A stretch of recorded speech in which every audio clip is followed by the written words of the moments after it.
what happens is you got to start at the top and then kind of let it come down, but then you got to bring it back up, and then you got to let it come down a bit. You got to bring it back up, and you got to do this all inside of a 15-second clip. But I think it speaks to the practical application of content on social media platforms. And you can start to see now that the platforms have carved out their niche.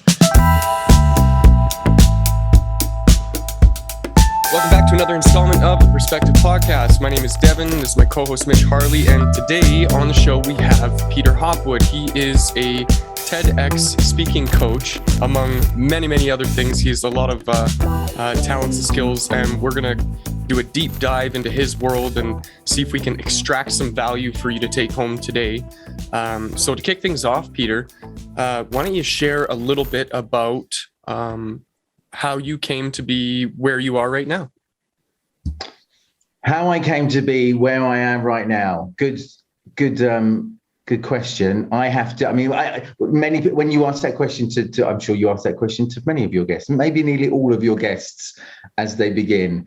I'm going to try and do this really quickly, squeeze it down into a nutshell and make it really simple for people to sort of see where I started along that journey and where I am now. How does that sound? That's try that, perfect. Yeah? Okay, so essentially, I'm a storytelling coach. I'm a pitch coach, and I'm someone who helps people to really find their stories and then share them in the right way. So that could be an individual, a founder, an entrepreneur, a startup founder, for example, who just wants to, make sure he can really connect through the words that he or she says. Or it could be, as I say, a TEDx speaker coach, a person who has already confirmed their speaker engagement at a TEDx event, wherever that is worldwide. They would hire me just to help them really form their story and deliver that story in a way that is rememberable, because that is really what it's all about. So that's what I do. How did I get there? Essentially, if I go back right the way when I was at college, I went to art college. This was an area for me which really gave me a lot of ideas on observation, because it's all about looking. So learning to draw, this is what I was told right at the beginning of, even before I started art college. Learning to draw is learning to see. And it's so true. It's so true. Learning to draw is learning to see. So the more you observe, the more you see, and then what you see, you pull that down and pop it onto paper, let's say. Right. So it's when you're drawing, when you're doing life drawing, for example, looking at the human body, let's say, because we did a lot of that in art college. Learning to draw is learning to see. So the more you see the lines, the shapes connected to the lines, the spaces between those lines, that's what forms the image, right? So throughout art college, really a very observant young man with not a lot of confidence, right? Not a lot of confidence, not a lot of self-esteem, I wouldn't say. So after art college, I went traveling. And this was something that, again, and this is so true for all of us, I guess for you guys as well, when we travel, we feel more confident, don't we? It makes us feel good. It makes us feel like we've almost like achieved something that we maybe couldn't do before. So I started to travel. I left Britain and I went to live in Paris. I worked in Paris, studied in Paris. I then after that, as again, a lot of people will know the feeling as well. Once you've started to travel and live in another country and kind of achieve things that maybe like you didn't think you could do when you were a lot younger, it gave me the kind of boost of confidence to do more, to go further. So then I went to the south of France, lived in Marseille for a while. I then worked for a British tour company, which took me to Budapest, it took me to Mallorca, it took me to Granada. So living in all these places for a year and a half, 2 years or so, carried on. And throughout this journey of working for this tour operator, a lot of it was about presenting. A lot of it was about presenting what people could do on their holidays, what people could get up to and enjoy while they're on vacation. Because again, vacations, holidays, they're all about feelings, aren't they? They're all about emotions, all about feeling good. So at any stage of that holiday process, before when you book your holiday, it's all about the emotions you want to feel when you're on holiday and when you come home, right? So you want to feel good when you're on holiday. When you come home, you want to feel even better because you're showing off your tan and telling everybody what a great time you had. While you're on holiday, you want to feel good, right? Naturally. And again, when you come home, and at the end of it, when you're back home, again, you want to feel that emotion of what you've had over the last couple of weeks. So presenting what people could do was all about emotions, all about making people feel good, or getting them the picture in their heads, the vision of the things they could do, the things that the tools they could buy, the places they could visit to make them feel good. So a lot of that helped me in what I do today, in helping people really share their messages in a very concise, simple, clear way, so that people can understand things very quickly in a clear, concise, clear way, and help them in their minds form this picture of something they want. And that's essentially, right, that is essentially what I do right now, helping, as I say, helping entrepreneurs, helping people to share their messages, to connect with potential clients, to connect with their audience, to get them to feel something which means something to them, bringing them value, getting them to agree in their minds emotionally, and then taking action. So all these places, the travel, the confidence, the building up the confidence, the presenting in front of 200, 300 people, 3 or 4 times a week, the same presentation, the same ideas all the time. I kind of, learn, that's where I really learned my trade. And I really quickly learned as well that you can have the same presentation in the same way, but the outcomes are completely different because of the people you're talking to, the people that are listening to you, what it means to them. So for me, it was really, again, being observant, really kind of being present and trying to listen and feel what people are feeling when you share those messages on a stage in front of your audience is really important, right? So in a nutshell, hopefully that answers the question of how I came to kind of be where I am right now. Sounds like it's a matter of practice makes perfect. Doing that presentation over and over and over again gives you an opportunity to hone in on what's working, where do you get that response from the audience, and then what doesn't work. Is that part of your process? Practice makes perfect. We hear that all the time, right? We hear that phrase all the time. But you know what? I have to disagree with that, because practice, what does practice give you, right? I'll ask you now, let's say, or tell me now, Mitch, Devon, something that you cannot do, but you would like to do.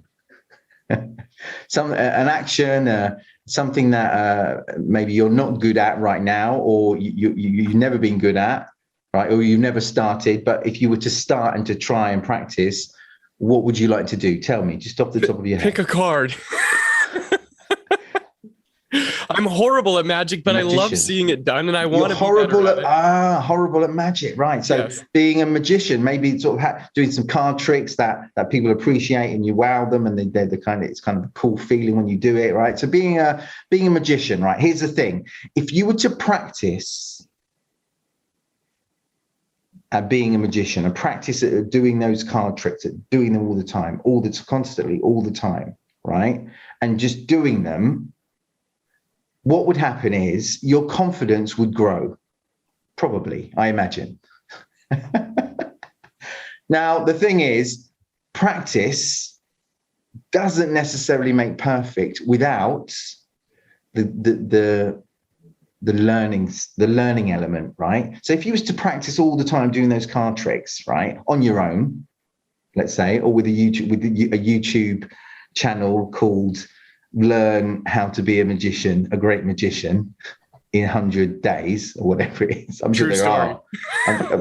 Is there actually a YouTube channel for magicians? Yeah, there's a couple. I subscribe to them. That's the sad part. Okay. So all right, let's say you didn't have that YouTube channel and you're kind of doing it on your own. Your confidence would grow. You'd keep doing it in front of people. Sometimes it would work, or maybe it wouldn't work, and slowly things would start to work for you, perhaps, right? Without the learning element, without maybe, somebody else coming in and showing you, hey, have you tried this? Maybe you should, I don't know how to do magic, but flick it this way or cover it that way or pop it under your arm the other way. Without that kind of learning, the learning elements, the kind of mentoring elements, the element of trying to improve and listen to others and get that, and say, mentoring side to it, your process would bring you confidence, but it wouldn't make you necessarily perfect, or it wouldn't take you where you want to be on a quick so it's almost like you're saying, I could be practicing the same thing over and over again, but if the same thing over and over again is not right, or it looks bad, then I'm practicing to do something poorly. Absolutely. If we can look at on that scale, we can look at people that have been doing their jobs for years, right? They've been, or a company that has been established since 1842, or whatever it is, right? We hear that all the time. That's great. What does that tell us? It tells us that they're surviving. It tells us they're surviving and people still want what they want, right? Which is cool, which is fine, but it doesn't necessarily mean they're changing. It doesn't necessarily mean that they're doing a really good job compared to somebody that started 2 years ago, that is really listening, learning, and trying to improve, trying to move forward, trying to really listen to their customers, really listen to their clients, and take their business forward in the right direction. So what I'm trying to say essentially is practice on its own doesn't always make perfect, but practice with trying to learn and improve and listen helps you on that journey a lot quicker. So if you were to kick a ball, let's say, I don't know, if you were to kick a ball, if you were to, in front of here in Europe, it's football, soccer in America. If you were to put a ball down and trying to hit that ball for a free kick, trying to get it into the goal and do it really well. If you were to do it on your own 100 times or 1,000 times, I'm sure you get confident at it and you would get better, because you would feel the ball better. You would, time would go past and you're, trying your best to sort of learn as you go. But if you had somebody along the way, a coach that was next to you saying, hey, how about trying this? Or perhaps you need to try this, or look at perhaps others, look at other people that coach has worked with. Maybe he can show you a few tips, a few ideas. Your journey to get where you want to be, you would get there quicker, right? So in terms of speaking, I could have just presented every day, every time I presented 3 or 4 times a week, not really caring, just knowing that, I'm kind of confident. My confidence grows all the time in front of an audience, but not really trying to listen to what my audience are feeling. And it's interesting I say that. Listen to what your audience are feeling. Listening often is just listening to noise, but we can actually see with our ears. This is a funny thing, but it's true.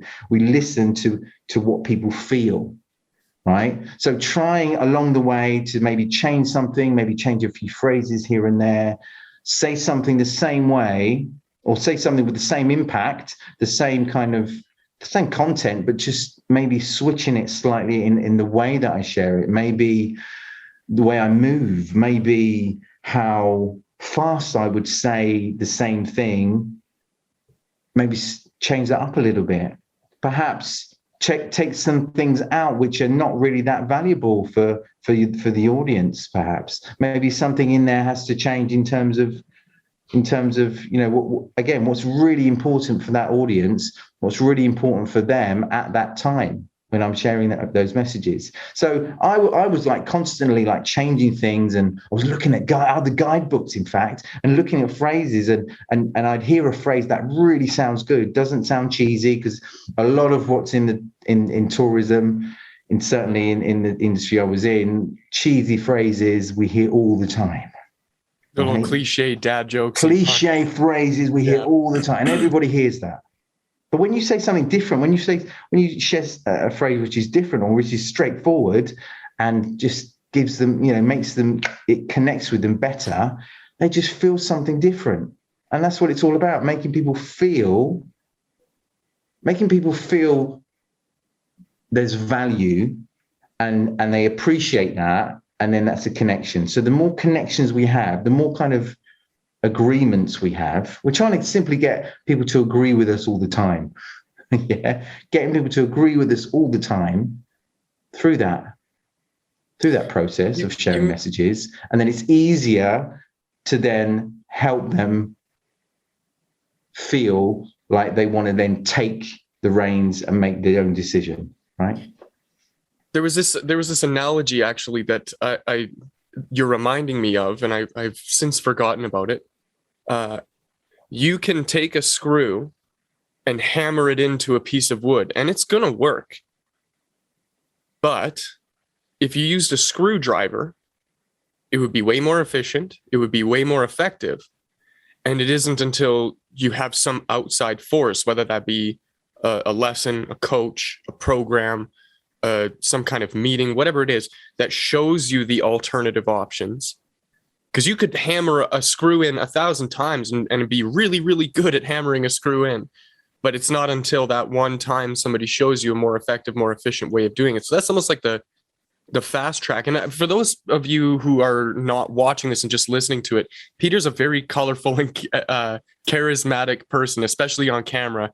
And I get a sense that that happens because you have an emotional connection to the way that you share information. My suspicion is that that's kind of buried into some sort of storytelling framework that you use. You mentioned very early on in the show that stories and telling stories and sharing stories is part of what you do. How important is it to use stories as a vehicle or a mechanism to connect people to what's going on?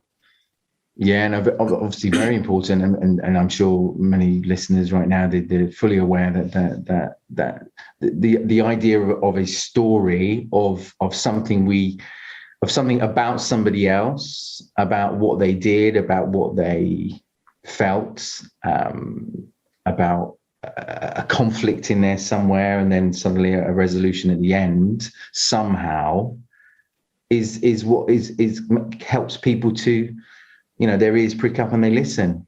So sharing stories, and they don't have to be, I'm not talking about, big epic adventure, going up a mountain and on top of Mount Everest or winning Olympic gold or rags to riches, all those kind of stories. I'm talking about sort of simple things that are happening to me, to you, to our clients, to our potential clients, to people that we've met before. So looking at that, having those kind of, I call them moments of emotion, right? So moments of emotion plus some kind of a lesson.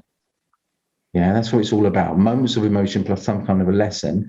This is what people, we listen to that. We want to listen to that. And the great thing about stories are they're unpredictable.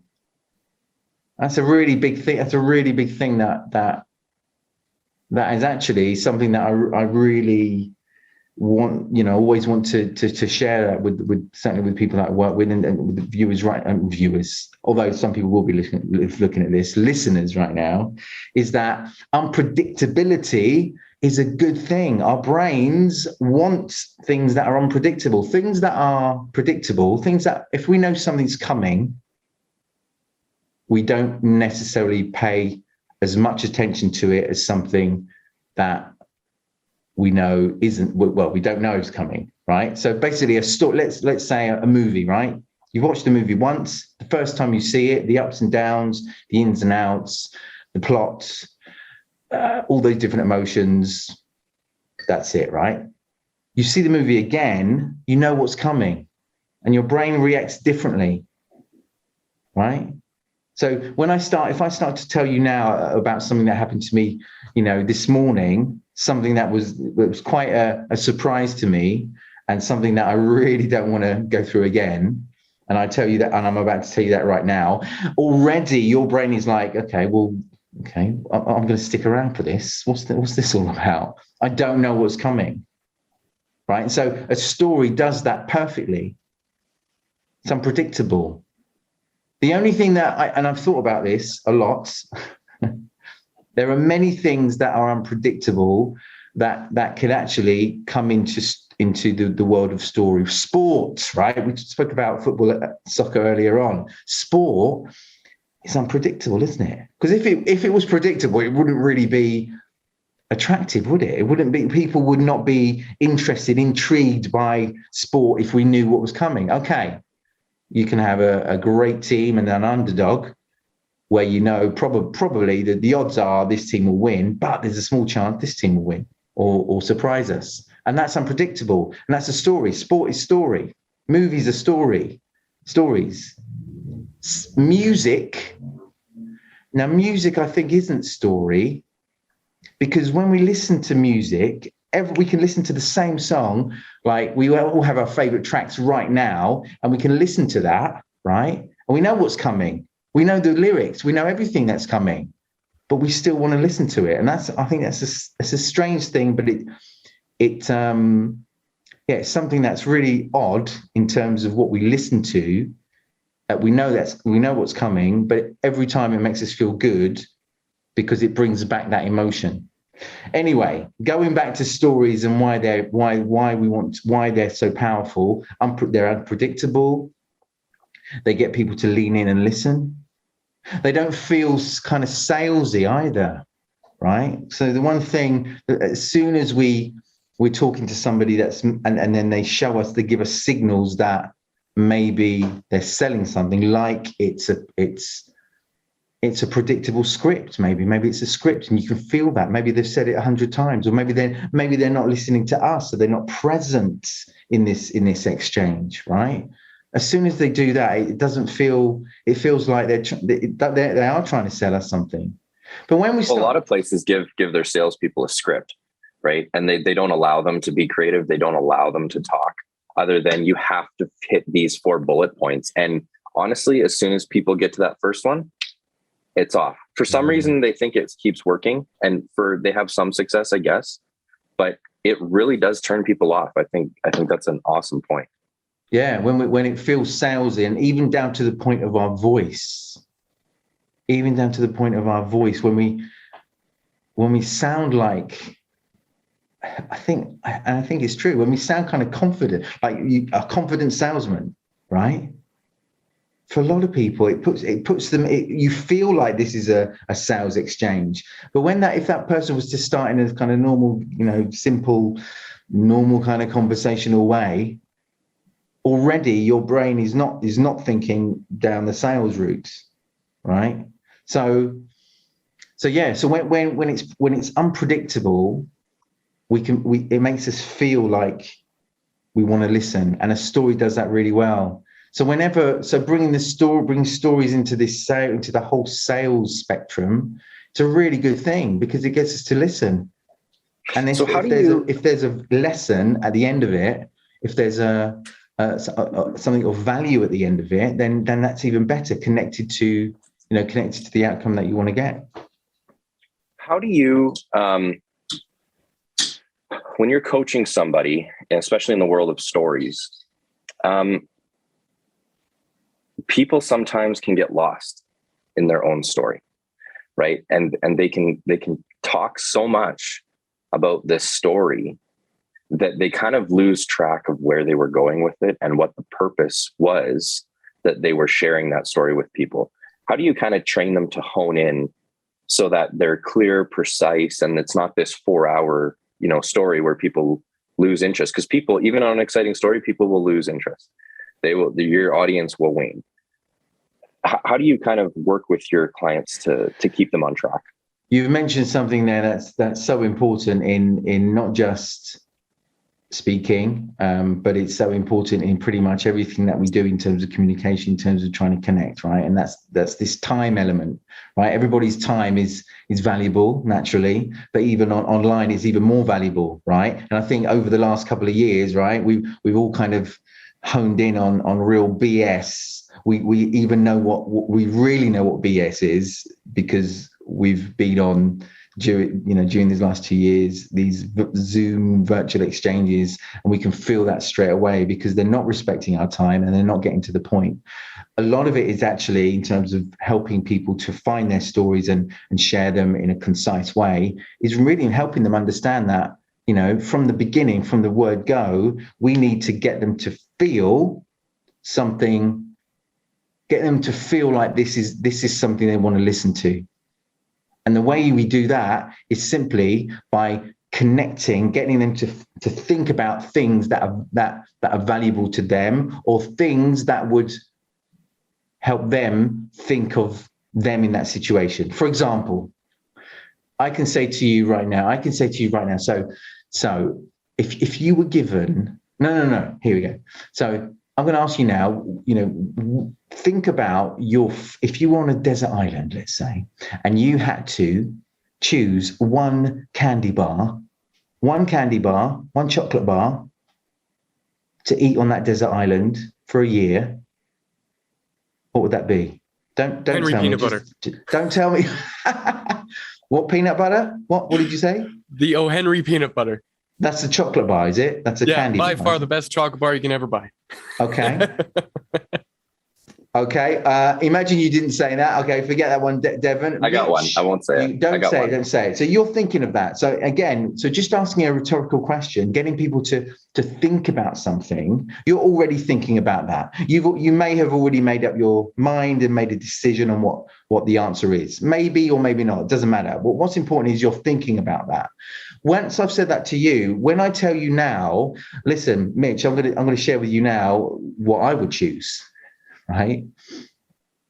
And at this point right now, your brain is more likely to want to listen to what I have to say because you've already thought about it. Yeah. And that's a really simple, it's not a trick. It's not a strategy. It's just an idea. Always remember this idea. When we get people to think about something and what it means to them, right? That people are more ready to listen to somebody else giving their answer to that same question. Do you find people have shorter attention spans now because of how much online they've been versus even, we can say pre-COVID, but I think it predates that, the attention spans, because now like TikTok, 7-second videos, right? People like they don't want to stay on anything very long. Completely. So to share information, we have to be even more precise. Completely. Me and you two gentlemen, we are of a certain generation. Maybe I think I'm maybe a little bit older as well. But I think, not just young people, but people who are simply, online constantly.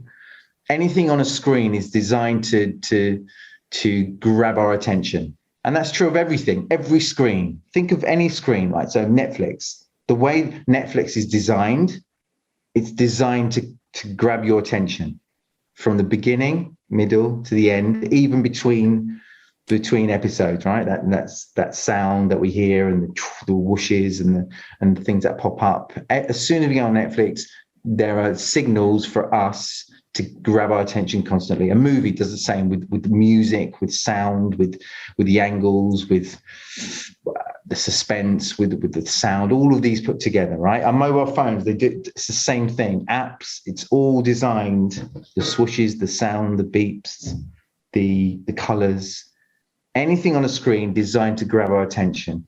And we here on this, we're on a screen and we got to do the same, right? So yeah, attention spans are shorter. But here's the thing, really interesting thing as well. If we get good at this, let's say we get really good at this. So I help people to try to get better at this. Usually it works, not always, but usually it works, right? It's looking at this format as something good, as something actually to help you connect even better. So it's all about time, doing things more concisely, sharper, sharing messages better, building up trust quicker. So if we can do it really good here, and that's something I've seen people that are doing it well here, when we get not back into the real world, but when it's all in person, when we do things in person, we seem to, we appreciate time even better, even more, because we're more concise, we're clearer. we show our signals, showing signals through this camera, which I'm trying to do for you right now. All of this is not there by mistake. It's there deliberately to help you understand what I want to share quicker. So from my voice, from my gestures, my what I'm doing with my hands, what you see behind me, helping you feel comfortable and helping you to understand my messages quicker, right? So yeah, definitely here over the last couple of years, using this form of communication, we have to do this well in order to connect better and to build up this trust better and to share our messages in a really simple way with lots of clarity and lots of with a lot of kind of connection. That's what this is all about, connecting, right? This really if we can do this well, we can do it well in the real world. Yeah, this really speaks to the evolution of storytelling. I remember long time ago, early on in my journey of marketing, there was a framework that was shared with me, and I think it's called the Marvel method or the Pixar method, and this is just how they formulate their movies. It's 6 very simple things, sometimes 7, depending on how deep or long the movie's going to go. But it starts with once upon a time there was, and then you kind of set the stage for the character. Every day and you kind of share what their regular life is until one day, and there's a catalyst to a string of events, and there is the story. And then because of that until finally. So something happens, and then because of that, something else happens. And because of that, finally, there is some sort of resolution. And it speaks to this kind of like natural curve where it rises up to a climax, and then it kind of fades out to the end, and there's the punchline. But when you take a long form movie that's an hour and a half or 2 hours long, in order to market that movie to somebody, you have to take that exact same story and condense it down into 2 minutes for a trailer. And you still have to do the same thing. You still have to follow that simple framework of like, once upon a time, there was, every day until whatever, right? Now with the advent of the internet and the way that we consume content on a platform like TikTok, for example, I remember when TikTok, was first born, it felt like it was kind of a ripoff of Vine. And Vine was a 7-second video, and you had 7 seconds to tell a story with all these little pieces. And it became a fine art, and it's such a challenge to be able to condense a story into something meaningful. You and I and Mitch, as business people, we've all heard of the term the elevator pitch, right? So what are the elements that go into the elevator pitch that make it compelling enough that somebody's going to want to listen to you and take action? And so instead of this traditional up and down, what happens is you got to start at the top and then kind of let it come down, but then you got to bring it back up, and then you got to let it come down a bit. You got to bring it back up, and you got to do this all inside of a 15-second clip. But I think it speaks to the practical application of content on social media platforms. And you can start to see now that the platforms have carved out their niche. If you want to watch a long form movie, you go to Netflix. If you want to watch something kind of medium length, like a documentary or something that's like about a specific point, you'll go to YouTube and you get 20, 30, 40 minutes. But if you're on Facebook, you're there for 1 minute, 2 minute, 3 minute little bites. If you're on TikTok, you're there for 1 minute, 2 minute, 3 little bites. So the practical application now, being good at telling stories, means that on these social media platforms, you can connect with your audience. So I wonder, Peter, using your skills and expertise, what advice do you have to people to help them, first of all, formulate that story, but then create it in a way where it can become repurposable into those smaller bites, or it can be really long? I think I mentioned this a little bit earlier on, but this idea of moments of emotion that we relate to, and we can feel that emotion. That is in essence the way you're going to grab people, whether it's something long, something very short, like on social media, on TikTok, on Facebook, right? So really trying to understand how can I get people to feel an emotion, getting them to put themselves in that place, right, from the beginning,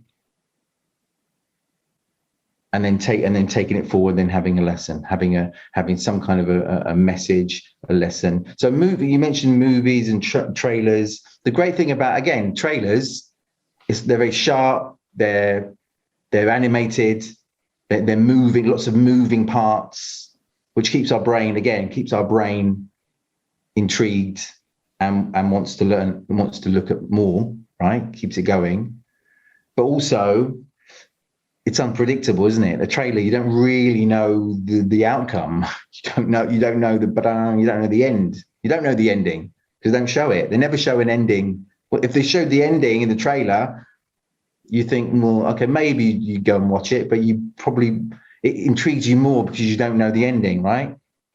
So, and also the lesson, you don't actually necessarily know the lesson either in a movie until you've seen the movie. And movies, it makes me think now, it gets me thinking, movies where the endings, they don't give you a kind of clear meaning to the ending. Shutter Island. Those kind of movies are kind of even better because you leaves you, the audience, the viewer, you make your own ending, right? You decide kind of what happens, right? And that again, that's really good, isn't it? Because it brings you into this whole exchange of the movie and you as a viewer, right? Because it's not like this is the ending, this is what happened, these are the emotions that are connected with that ending, and voila. It's not that. This is an ending, and I'm not quite sure what actually happened. This could have happened. What's going to happen next? The one, ones where you don't quite know, bang, suddenly it comes to an end and you kind of, well, what happened next? Marvel does a fantastic job of this. They call it opening and closing loops. So at the very beginning of the movie, they open a loop, and our brains, are hardwired to want to complete that, get to the end of that. What's the point, right? And so halfway through the movie, one loop will open, but another one one loop will close, and another one's already opened, and then that one closes, but another one opens, and then you get to the end, and to make you want to come and see the next Marvel movie, they open a loop, but they leave it there. The cliche cliffhanger where it's like, oh no, what's going to happen? What's the next? And so now for the next 2 years, you're waiting for the next Marvel movie to come out so that you can close that loop for yourself, but they're going to do it to you again. So that's part of, I guess, what you're saying, right? Is like, how do you create those curiosity loops for people to draw them in? Is that right? Yeah, that's right. Absolutely right. And curiosity, again, a word which is so important and we've mentioned elevator pitches, we've mentioned pitching, presentations, certainly, definitely with pitching and keeping people's attention, that word curiosity is so important. An elevator pitch isn't telling everybody about what you do and people making up their own minds about that. It's not, many would think it is, but it's not really. An elevator pitch is really for you to kind of share what you do in a way that makes people curious, and it makes people, and when you're curious, you want to know more, right? And then the conversation, moves on to a bigger conversation, and maybe even further into more conversations, right? So getting people curious by not sharing everything and getting them to kind of, think about what it means to them is always a good thing. And so working with founders, startup pitches, a lot of that is getting people to feel curious about, what they're doing and what it could mean for them, especially an investor, let's say, or somebody who's thinking about partnering with a founder or a startup, right? In a financial way, right? They're thinking about, they need to be curious about, this could be something that could work for us. This could be something that could be great. Working with this startup founder could be a good thing. I want to know more. And something I always say, even if you get skepticism or people challenging you, this is a good thing. It's a good thing because they're curious.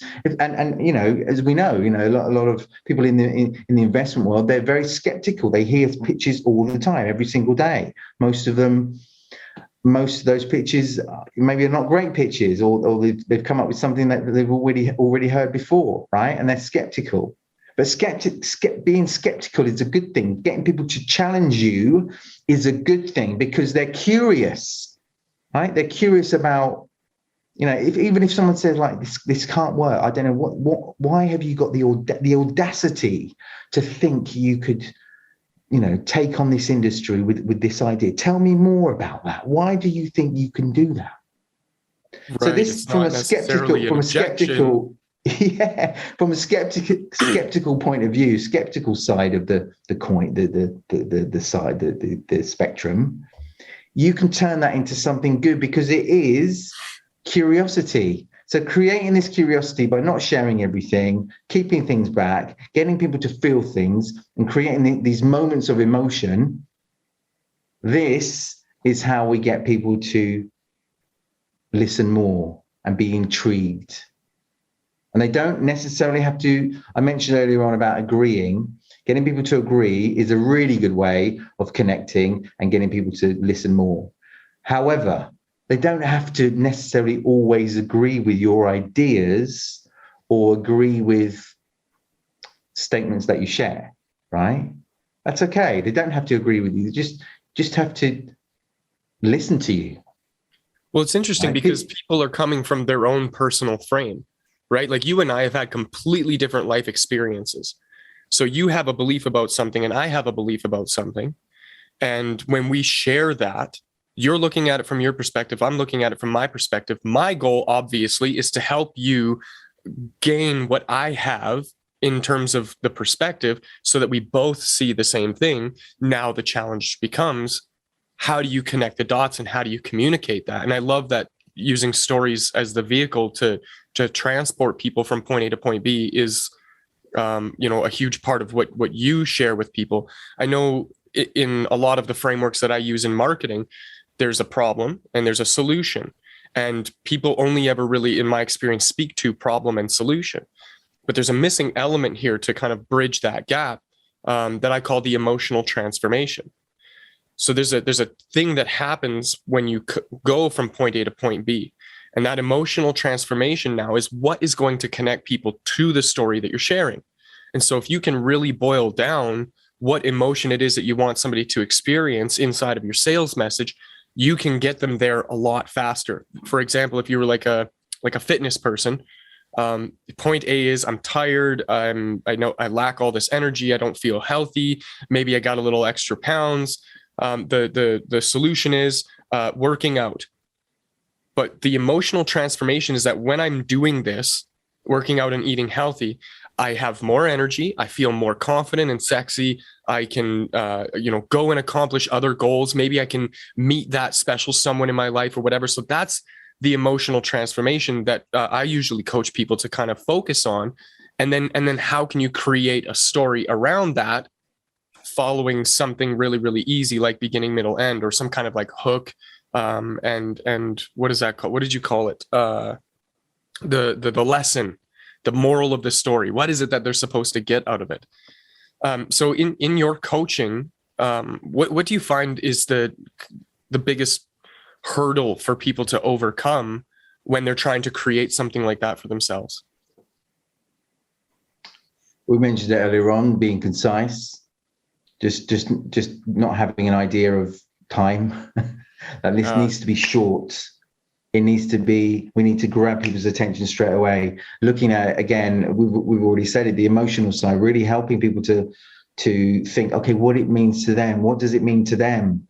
Like you mentioned just now about doing exercise to naturally to give you all these benefits, right? So again, helping people to really understand that problem and what that problem means to them will help them understand it in a way that they'll want to know what the answer is. So what I'm trying to say is the more you help people understand the problem and they can emotionally connect with that problem,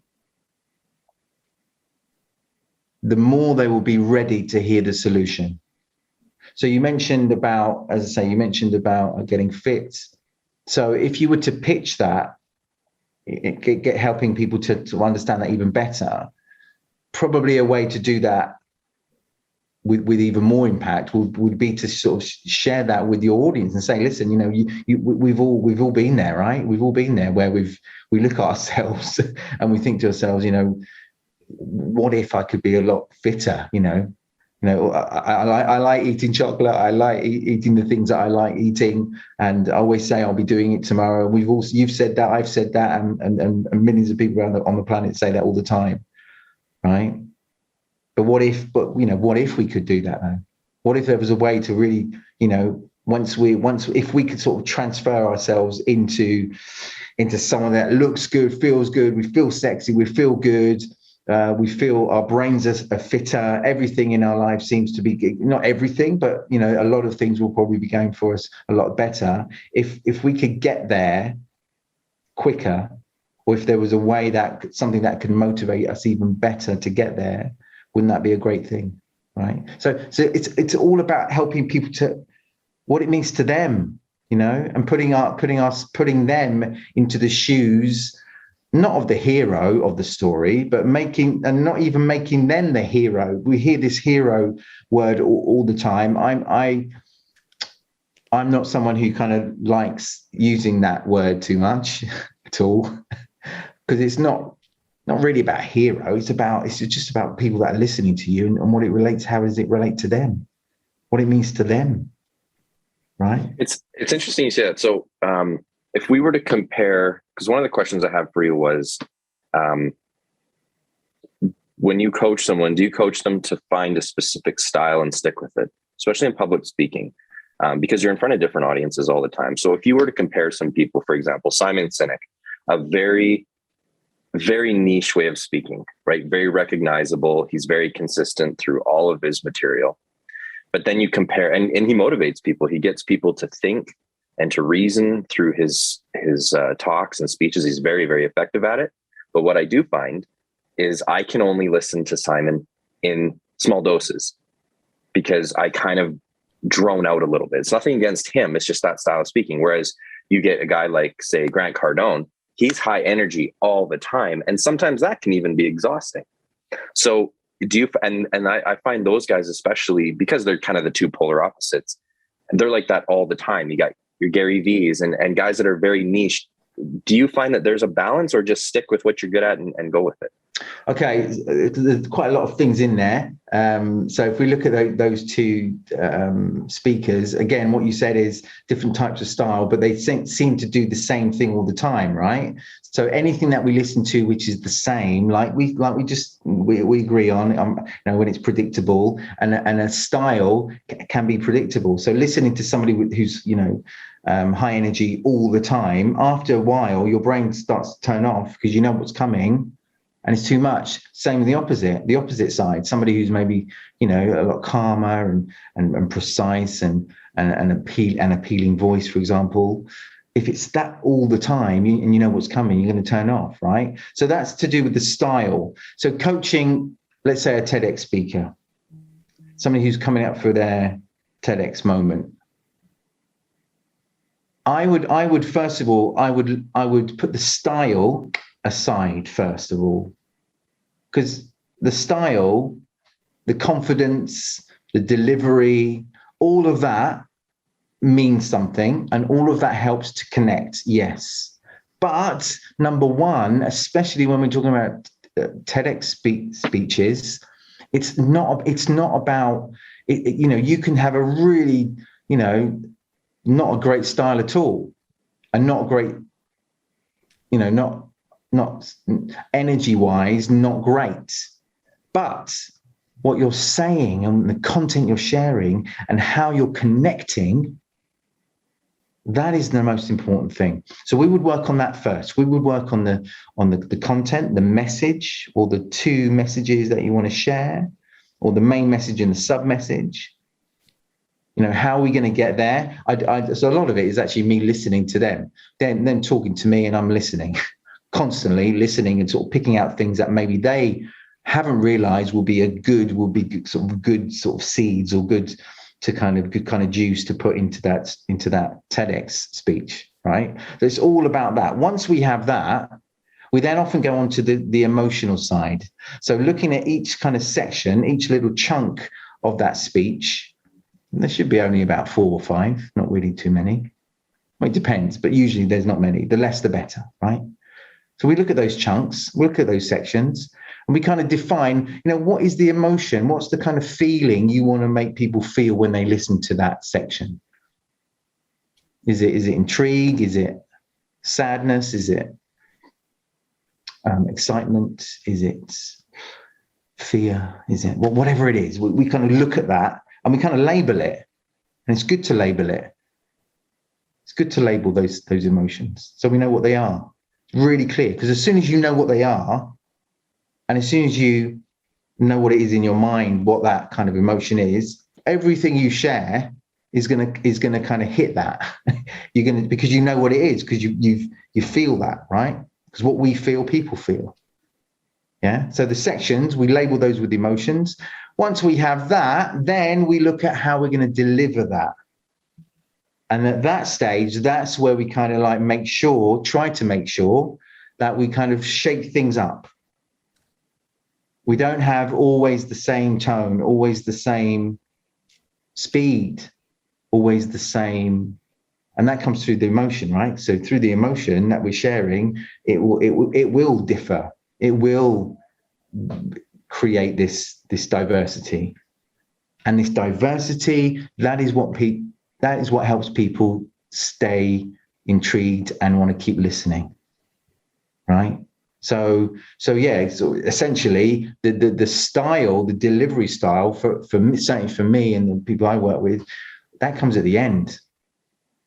Although a speaker might come to me that's already a kind of established speaker, that's already kind of maybe a professional speaker, but he wants some help with the story or the delivery with his TEDx speech, right? So then I'd go straight into what he's done before. I'd say to him, listen, show me videos, show me some stuff you've already got, so I can really see for myself where those holes are, or maybe how can we build. It's not about the holes, it's more about building. How can we build this better? Where can we put more blocks in to get even better impact, right? Because you get people, lots of speakers who are all different, a whole different spectrum, people that are just starting out, people that are have been doing it for a while. And then you've got the crossover of where they are in their minds on how they see themselves. Because you get people who've been doing it for a while that think they're great. People that have just started that think they're great. People in the middle that are kind of, they know they're good, but they really want to do better. And so they're really open to learn more. Or people sort of, again, that have been doing it, quite a while, professional paid speakers, that because of their perception of themselves, the story they say to themselves in their head, they're a professional speaker, they get paid to speak. So how do they need to improve? Right. And I see that a lot. On the speaking circuit, right? Lots of speakers who feel the story in their head that they keep telling themselves in terms of building up their confidence, and that's all good, but not open to hear other people's opinions that could help them be better, that critique them in a positive way. I think that's a great one. I actually just last night. So in Canada, hockey's a big thing, and these are professional athletes. They've been skating since before they could walk.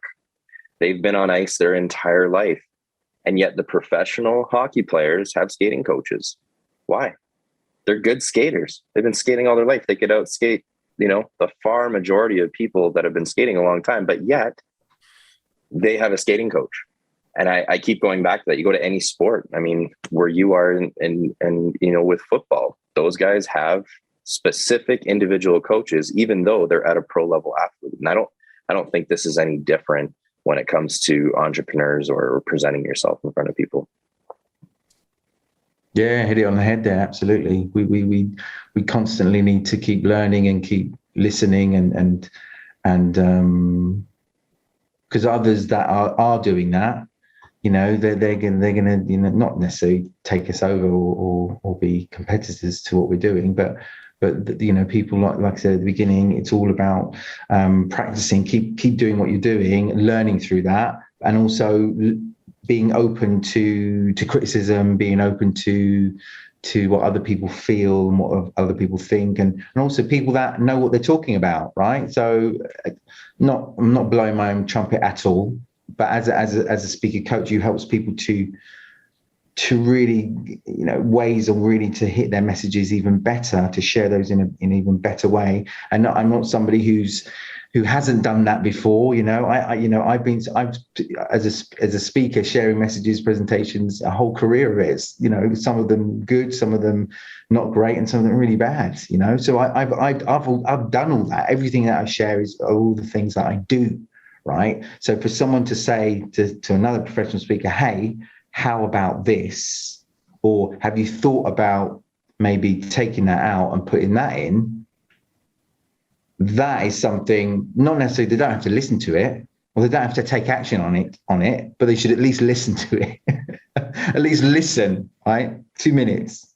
And I not often, but occasionally, I say to a speaker will come off stage. So as a host, as an MC, that's the other part of my job as well, other part of my of what I do, shaping stages of big tech events across the globe. A speaker will come off. He done really well, really good. But I saw something that perhaps maybe change this around, or we thought about maybe starting with that message rather than leaving it later. So I would say to them, listen, I've got, have you got a couple of minutes? I've got just a few things that might even make your, this speech even better. Have you got a couple of minutes? So most of them are like, yeah. Let's have a quick coffee, bang, and let's just share a few things, and that's it. Some, you see it on their faces, they're like, no, I don't really need that advice. I'm good where I am, and thank you so much, but no. So everybody on the internet has been a victim of a bad TED Talk. We've also seen the ones that have gone viral. Earlier in my career, I'd say I spent the better part of like 5 years just studying how to engineer virality, which I believe is there's a potential for if you have all the right elements.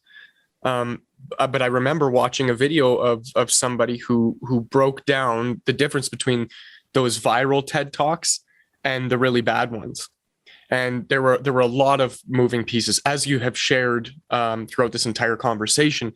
There are a lot of mechanics that go into creating a really, really good, really strong presentation that's effective. One of the things that was mentioned was people who talk with their hands and people who don't. The ones that talk with their hands are more likely to go viral. So I wonder if you can speak to the physical elements of being a good speaker when somebody's on stage.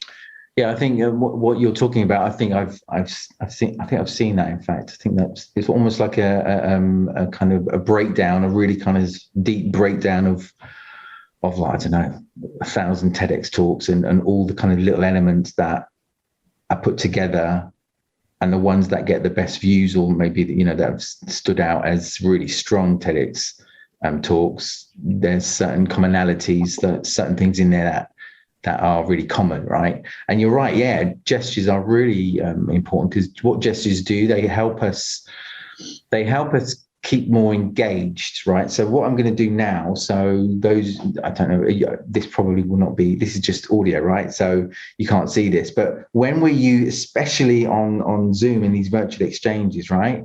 Because people don't have as much data as they do in person. So what we have to do is give them clear messages, clear signals to help people keep engaged with us, to keep people's attention, right? So I do that by doing two things really. Well, two things with my gestures is number one, standing up. Because when I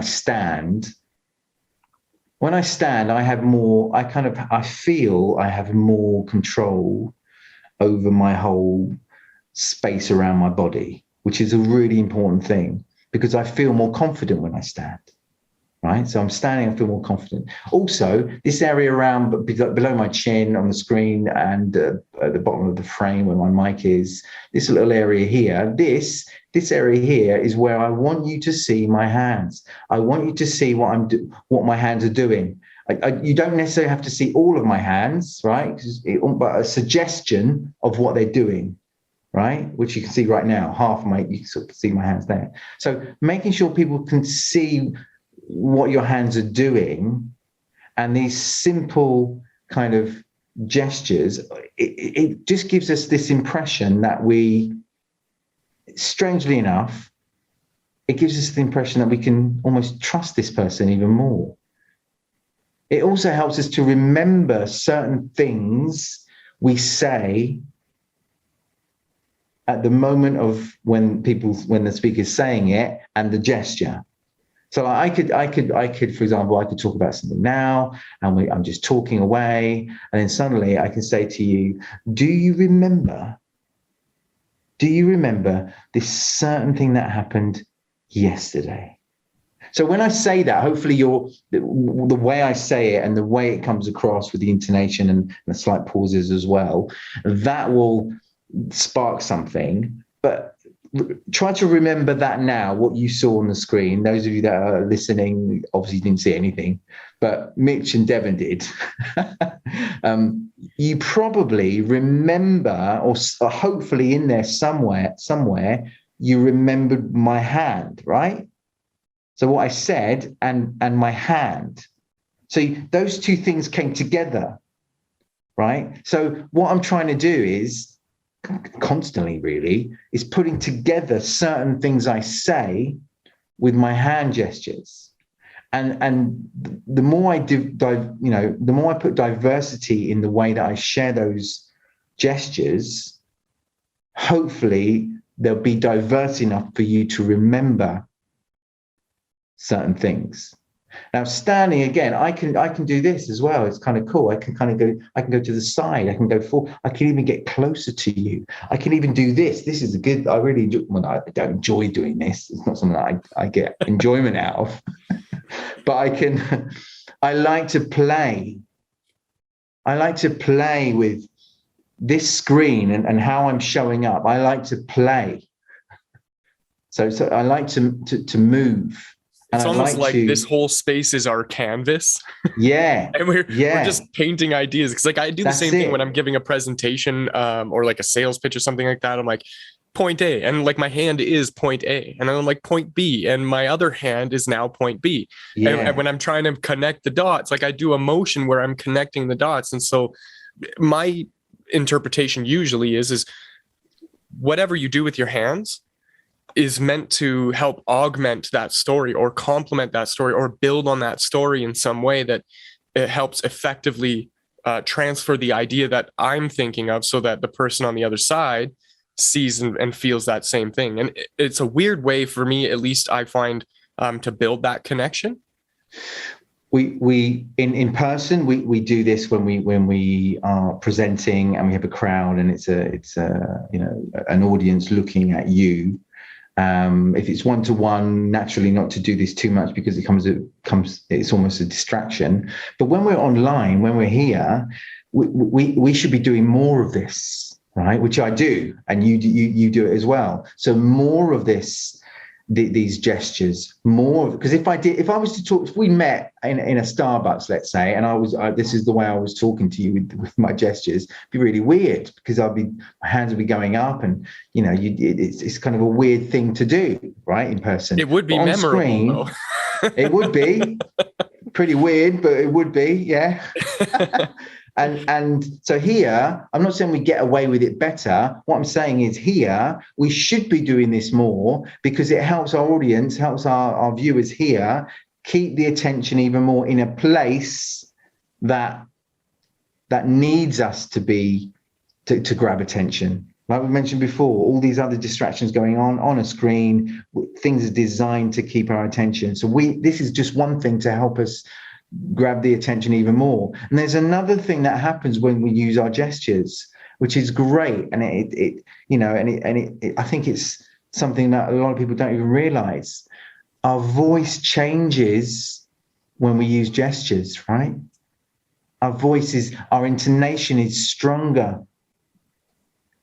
It's almost like there's like a biofeedback loop. There's something to do with it. I have no idea what it is, but there's something to do with the voice and the gesture that comes with it that makes it even more impactful. It's really weird, but it's so true. So again, if you were to think about news, think about sort of traditional BBC, Queen's English, well, not BBC, just think of like the news of what it was, let's say 10 years ago, because it's changing now, right? 10 years ago, 15 years ago. And naturally, normally, not every channel, but most channels sort of say that they are neutral, right? So they're neutral in terms of what they're sharing. They're not picking a side, they're neutral, sharing news, right? Which is why so often, maybe not in UK or US, Canada, or other places, maybe other countries which are not as developed, let's say, news comes across as very neutral. And so you often don't even see the hands, right?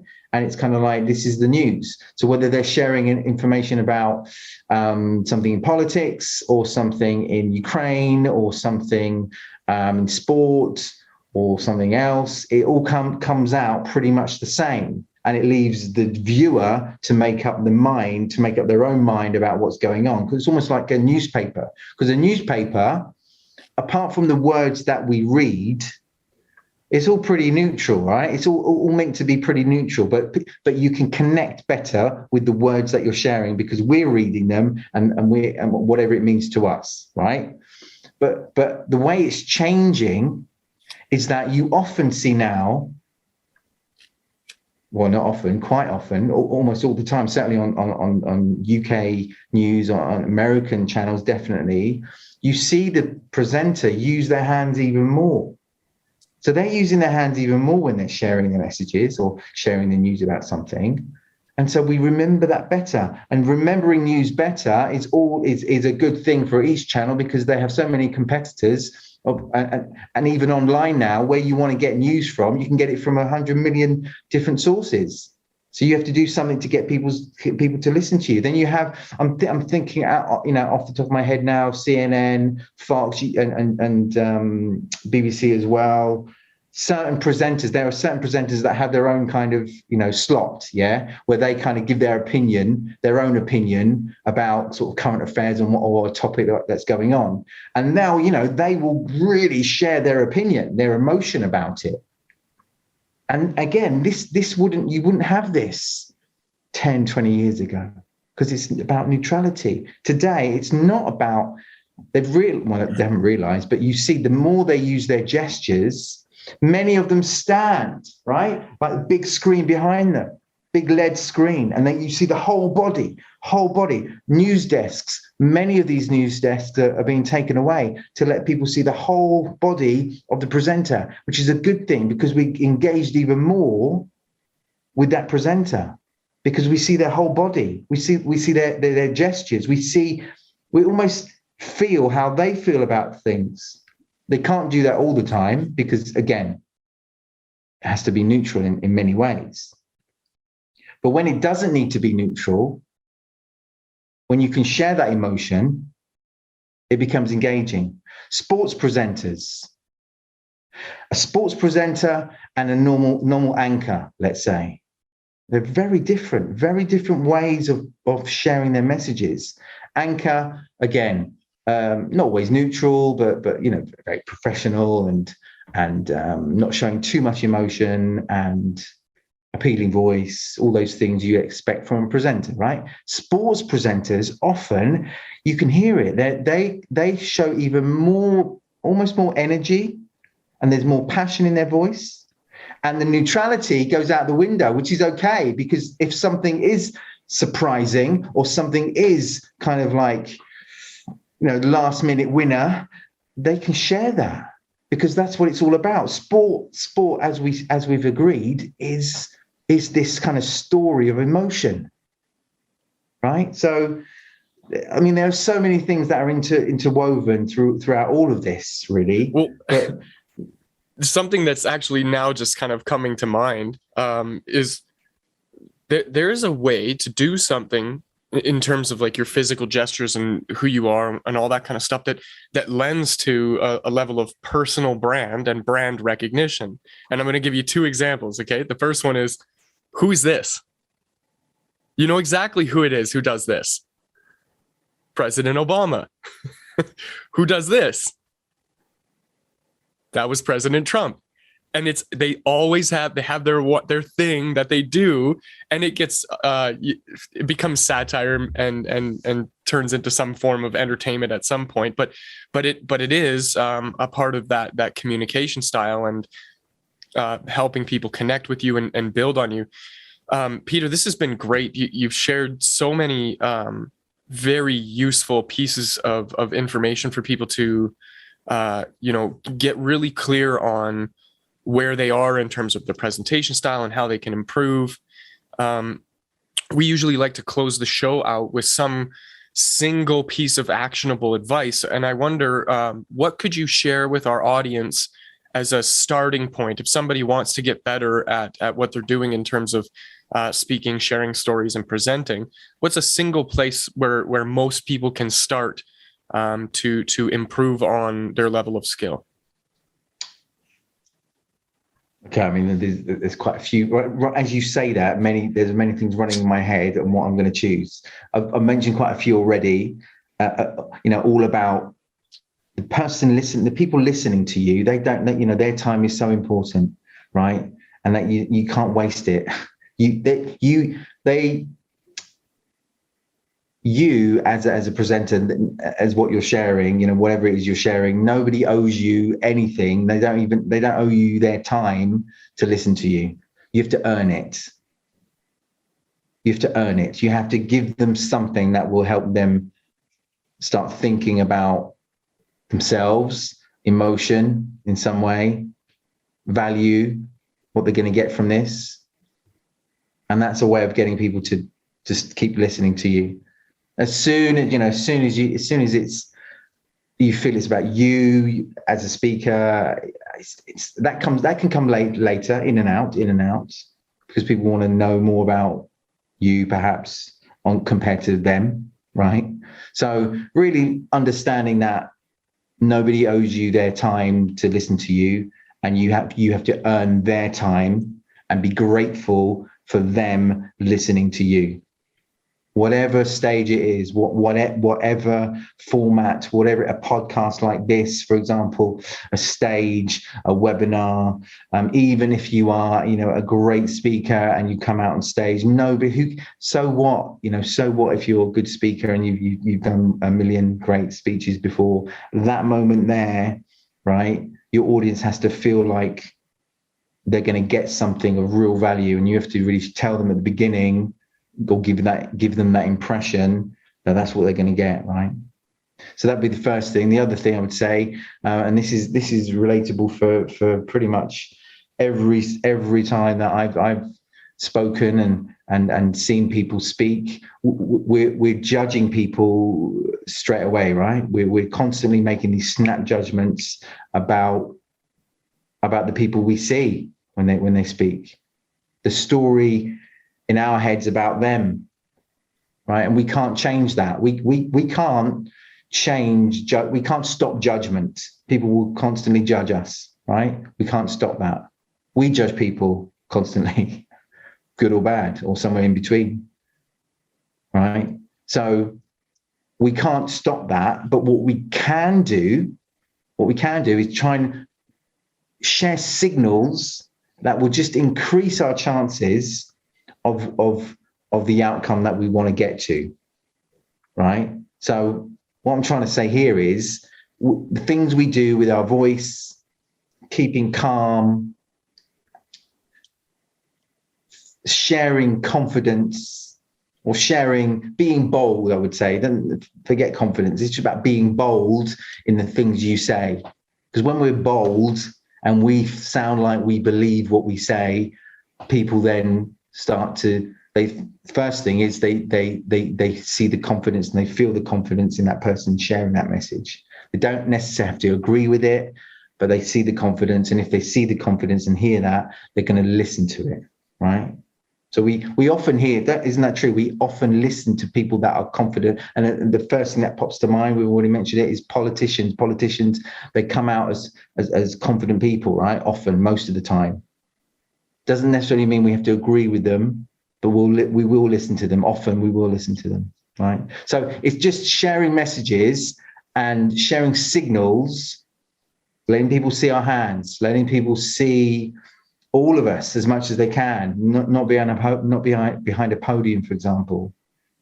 Yeah, letting people feel like we want to give them value. We want them to listen to this, and we want them to get something out of this. Because as soon as we give something, or as soon as we get the impression somebody wants to give us something, it makes us feel good, doesn't it? Someone's about to give you a present. I don't know. At Christmas gives you a present. It's all wrapped up, and here you are. Here's the present. You're grateful, and regardless of what's inside, whether you like it or not, you're grateful, right? Because someone's giving you something. And so, making sure that you're going to give somebody or a listener something of value, something they want, something that's going to help them change their opinion, perhaps, or something that's going to make them feel good about themselves, about something else. That's the way to go. So again, we can't change judgment.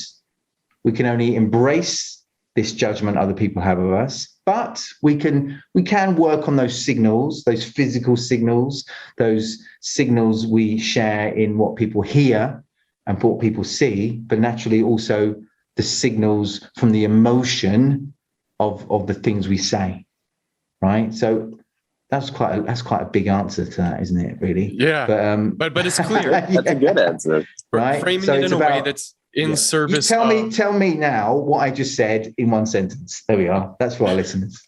Framing it in service of the people that you're aiming to serve. I love that. That's the thing. We often talk about the cinnamon bun on the toothpick. When you're walking through the mall and there's a nice lady standing there with a silver platter and a bunch of little chunks of cinnamon bun, they're offering you a gift. And that is the essence of what a good presentation is coming from that frame of like, I'm here to serve you, and I'm going to do that in a way that's effective through storytelling and being colorful and charismatic. But it all boils down to it's not about you, it's about them. And when you can make it about them and then create a story around that, that's where you get the most effectiveness. So I love that's the main mission. So anybody that's in that space looking to present properly, start there. That's a good place to springboard from. And then you can, practice and get, that feedback that you need to grow. If you're looking for a coach that can help you do that, Peter Hopwood is obviously a really good choice. So if you're listening to this and you found some value in it, please like, comment, share, leave a rating if it's on a audio platform. And if there's questions that you still have that haven't been answered, feel free to reach out to us at any time. You can send us an email. It's emailtheperspective@gmail.com.